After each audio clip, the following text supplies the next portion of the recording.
reasoning. The CIA, in my view, rose to the occasion in terms of informing the Congress about what happened on October the 2nd, what's happened since, and what happened before. So I am very satisfied with the briefing.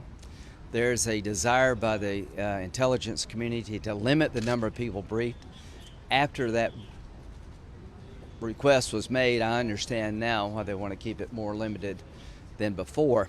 So here's my takeaway, that Saudi Arabia is a strategic ally and the relationship is worth saving, but not at all cost. We'll do more damage to our standing in the world and our national security by ignoring MBS than dealing with him. MBS, the Crown Prince, is a wrecking ball. I think he's complicit in the murder of Mr. Khashoggi to the highest level possible.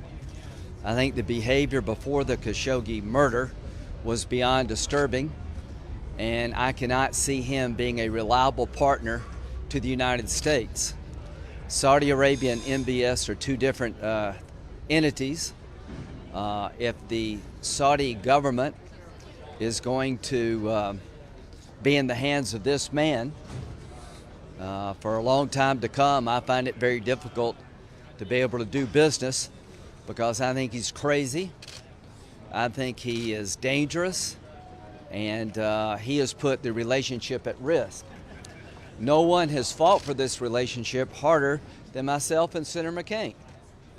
Senator McCain and I went on the floor stopping lawsuits against the kingdom for complicity in 9/11.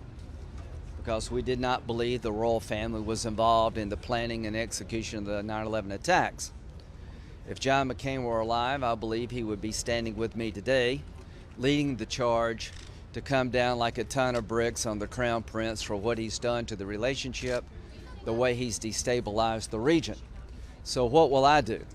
I will try to work my colleagues on both sides of the aisle to send a statement before the end of this Congress that in fact the Crown Prince was complicit in the murder of Mr. Khashoggi, that during his tenure as Crown Prince, he's put the region in chaos and has undercut the relationship, and I cannot support arms sales to Saudi Arabia as long as he's going to be in charge of this country. The war in Yemen has gotten out of control. The brutality of this murder is beyond my sharing it with you.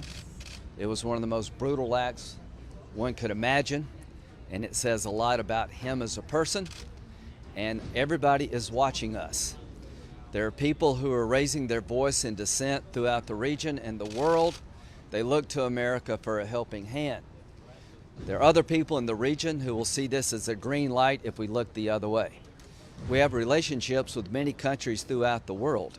If they believe the relationship is more important than our values, then they're going to get the wrong message and the world becomes a more dangerous place. So what legislation are you Did you hear the audio in there? Did you hear the audio of the murder in there? What legislation? Secretary Pompeo stood where you're standing right now last week and said he had seen no direct evidence of the prince's involvement. Did you see direct I evidence think today, or is that- Secretary Pompeo and Mattis are following the lead of the president. There's not a smoking gun, there's a smoking saw.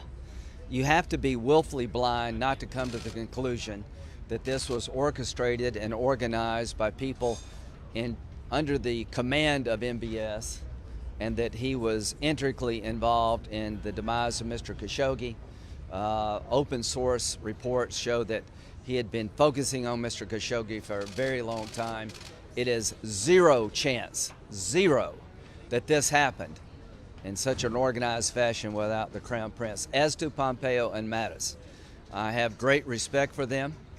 I would imagine if they were Democratic, in a Democratic administration, I would be all over them for being in the pocket of Saudi Arabia. But since I have such respect for them, I'm going to assume that they're being good soldiers. And when they look at the analysis, they're being technical in their statement, but they're not giving the assessment that I think the Senate will have. I would really question somebody's judgment if they couldn't figure this out. It is there to be figured out. Please let me finish. And I think the reason they don't draw the conclusion that he's complicit It's because the administration doesn't want to go down that road, not because there's not evidence to suggest he's complicit. You said you've been working on a statement over the next between now. So and I'm going to the- do two things. Anything I'm going to do more two teeth things. than that? Yes, I'm going to try to get a sense of the Senate resolution where we all vote and designate MBS as one of the people responsible for the death of Mr. Khashoggi, that he was complicit in the murder, that I not only have high confidence, overwhelming belief that that's the case. Then what do you do about it? I want to make sure that Saudi Arabia is put on notice, that business as usual has come to an end for me. I will not look at the kingdom the same way that I used to look at it. I will not support arms sales until all responsible for the death of Mr. Khashoggi have been brought to justice. I will and I will no longer support the war in Yemen as constructed. Are you still pushing the Menendez bill? Does that mean you will Yeah, we're vote working on it. for the Sanders resolution? No, I think that's the wrong approach. What I want to do is make a statement about the complicity of the Crown Prince that I think is supported overwhelmingly by the evidence. Then I want sanctions imposed, global Magnitsky Act sanctions against those responsible, and I want to put the world on notice that if you align yourself with the United States, you try to integrate your economy with ours, you try to do joint military operations, there's a certain expectation you have to meet. And one of those expectations is that you will not be involved